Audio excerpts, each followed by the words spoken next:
Burkina Faso, des drones d'attaque et des hélicoptères de combat payés pour être immédiatement opérationnels contre les djihadistes. Pour plus d'informations après le générique.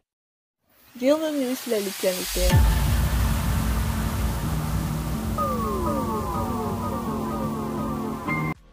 Mais tout d'abord, avant de commencer, n'oubliez pas de vous abonner et activer la cloche de notification, car cela vous permettra de ne plus manquer les prochaines vidéos.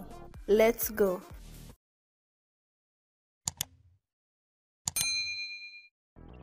Le gouvernement de transition du capitaine Ibrahim Traoré a payé des drones de surveillance et d'attaque, ainsi que des hélicoptères de combat et de transport, qui seront immédiatement opérationnels dans la lutte contre les djihadistes qui sèment la terreur sur une partie du territoire.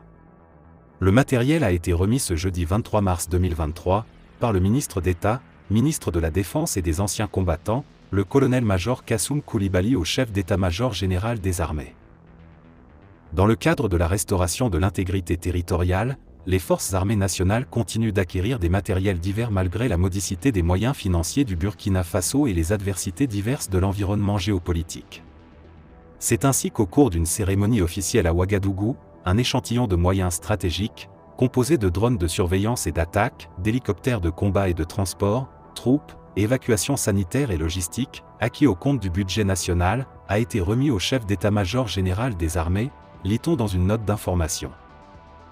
Cet échantillon de matériel vise le renforcement de notre outil aérien et permettra à coup sûr à notre armée de jouer à un fort taux leur rôle de multiplicateur des forces, a indiqué le colonel-major Kassoum Koulibaly.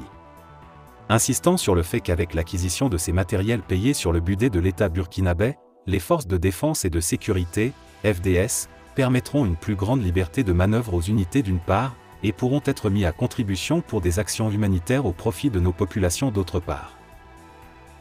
Quant au chef d'état-major général des armées, il a expliqué, selon la direction de la communication et des relations presse du ministère de la Défense et des Anciens Combattants, que ces nouvelles acquisitions, en plus d'accroître la puissance de feu de notre armée de l'air, offrent une grande option en termes de surveillance.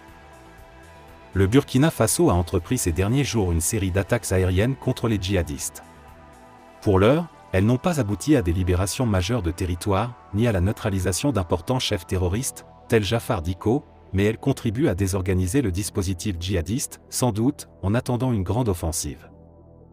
La méfiance des peuples africains envers l'Occident et précisément l'armée française s'explique par l'échec de la guerre contre le terrorisme.